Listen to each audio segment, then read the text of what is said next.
3 years ago I abandoned my friend. I haven't seen him since.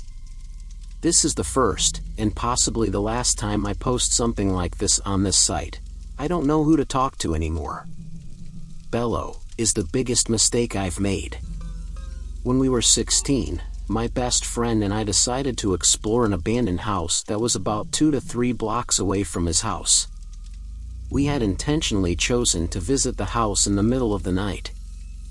I told my parents that I would be at his house, and he had told his parents that he would be at mine, something we do regularly. So, we just grabbed 2 flashlights and started the 5-minute walk to the house. At first when we got there, it seemed rather uneventful and pretty much lame. It was obvious that we were not the first to visit the house, as all 3 floors had signs of wear and tear. Debris covered the floors, and the walls were filled with holes and torn wallpaper. Soon, we ended up in the 3rd floor, and as we explored, we split up, each entering different rooms.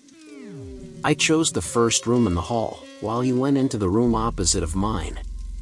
It was a nondescript bedroom. It had a single bed with a drawer. I started to look around for anything interesting, but suddenly, I heard my friend calmly calling my name. I started heading towards the door, annoyed, but before I could ask him what he wanted, he rushed into the room, placed his hands over my mouth, and whispered for me to be quiet because the voice calling my name wasn't him. Initially skeptical, thinking he was fucking with me, I went to grab his hand and tell him that he was in fact not funny, but when I heard the same voice calling my name again, even though my friend was right in front of me, my belief in his seriousness solidified. No one else knew about us visiting the house that night, so it couldn't be any of our stupid friends playing a prank on us. I've never felt such fear before. It was as if I had died. I felt my heart stop and a sudden feeling of dizziness make me feel like I wanted to throw up. We ran and hid next to the bed for what felt like hours, though it was probably closer to 20 to 30 minutes.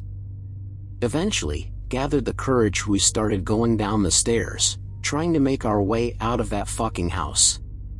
When we reached the 2nd floor, however, we once again heard that fucking voice, a voice that I wish I could hear again, even though it's responsible for my friend's disappearance. I am ashamed to admit it, but panic overcame me, and I started running.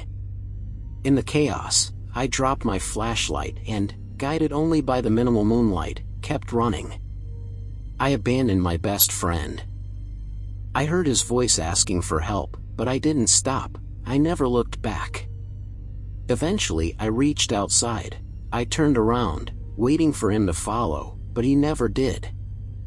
I waited for what felt like an eternity and just prayed that he would show up, but he never came out of that house. It's been 3 years, and he is still missing. The cops went to the house and found my flashlight the 2nd floor where I originally dropped it, and my friend's flashlight and room at the 3rd floor. Was he dragged there? Every time I lay on my bed at night, I wonder what happened in that house after I bailed on him. Was he kidnapped? Did he suffer? What did that thing do to him, and what was it? It's his birthday today, and I can't bear the guilt any longer. I can't face his parents anymore. His mother hasn't left the house since the day her son went missing, and his family is torn apart. There is nothing holding them together anymore. Sometimes, when I'm alone at night, I can hear him asking for help. I can hear his voice begging for help, but I can't help him. I feel trapped. I wish we never went to that house. I'm sorry, William. Happy birthday, man.